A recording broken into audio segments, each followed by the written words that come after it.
आइए मित्रों, हमारे YouTube चैनल स्वाध्याय में आपका हार्दिक स्वागत, अभिनंदन। आज हम आपके लिए लेकर आए हैं गो रक्षा ही प्रपंच रक्षा है इस विषय पर संक्षिप्त प्रेरणादायक ज्ञानवर्धक चर्चा। अगर आपने हमारे चैनल को लाइक और सब्सक्राइब नहीं किया है तो आपसे निवेदन है, कृपया चैनल को लाइक और सब्सक्राइब अवश्य करें।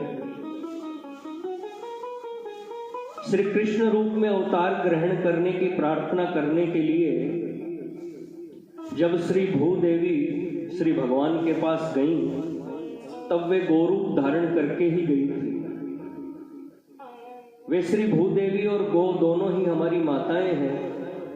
महाकवि कालिदास कहते हैं, जू गोप गोरूप धरा वोर्विम यम सर्वशैलाः परिकल्प्य वत्सम पृथुब्दिष्टाम दुदुहुर्धरित्री इत्यादि। श्री भगवान ने लोक संरक्षणार्थम श्री कृष्णावतार ग्रहण किया और गौओं के साथ क्रीड़ा की। नमो ब्रह्मण्य देवाय गो ब्राह्मण हिताय च। श्री भगवान ने कहा है, देवलोक और भूलोक दोनों प्रेम पूर्वक परस्पर उपकार करते हुए एक दूसरे का श्रेय साधन करें।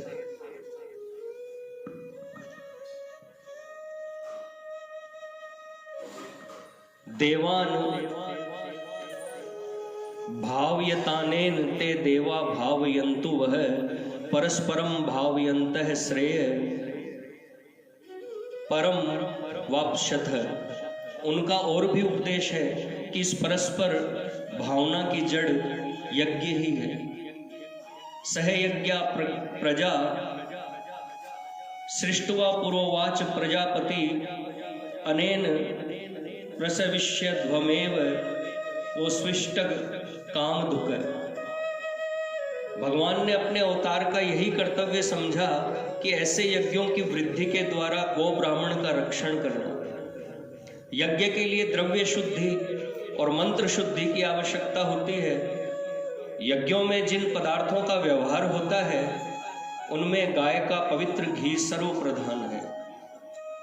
मंत्र सिद्धि का संरक्षण करना ब्राह्मण का कर्तव्य है।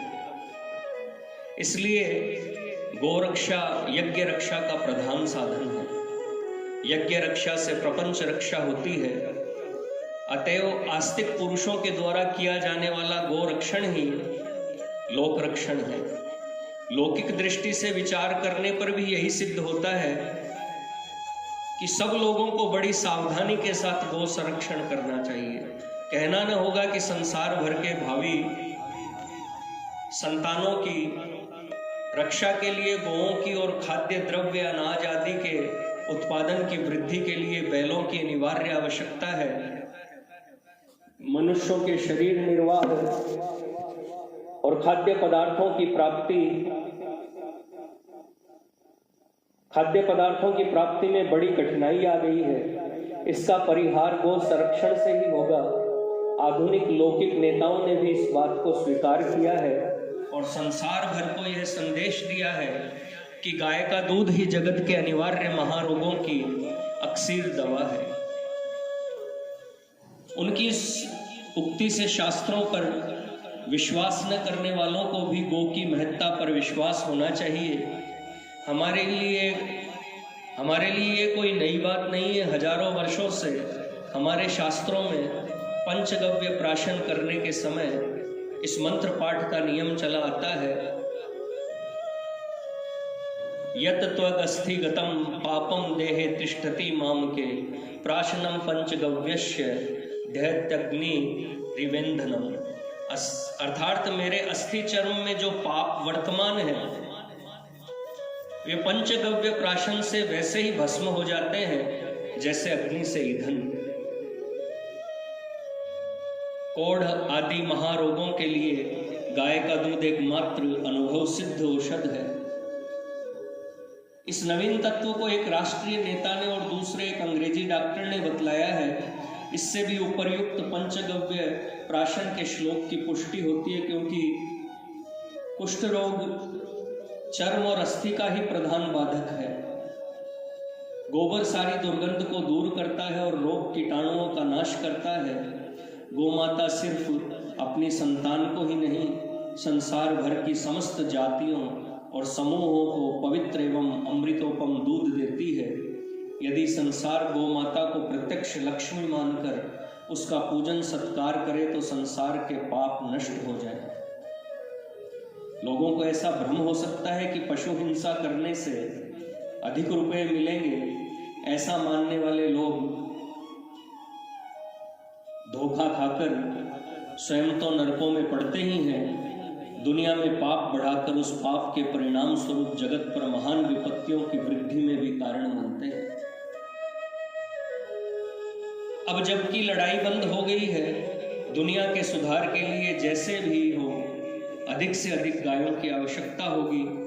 यह बात सुशिक्षित पुरुषों के द्वारा प्रत्येक किसान की झोंपड़ी तक पहुंचनी चाहिए और उन्हें पशु संरक्षण के लिए प्रोत्साहित करना चाहिए। जिन्होंने जगत के हित की जिम्मेवारी अपने ऊपर ले रखी है, उन देश के शासकों को इन सब बातों पर खूब विचार करके तुरंत गो हिंसा निवारण और गो संरक्षण के कार्य में लग जाना चाहिए और सर्वसाधारण को भी सावधानी के साथ गोओं की रक्षा करनी चाहिए। मित्रों, यह थी गोरक्षा ही प्रपंच रक्षा है इस विषय से एक संक्षिप्त प्रेरणादायक ज्ञानवर्धक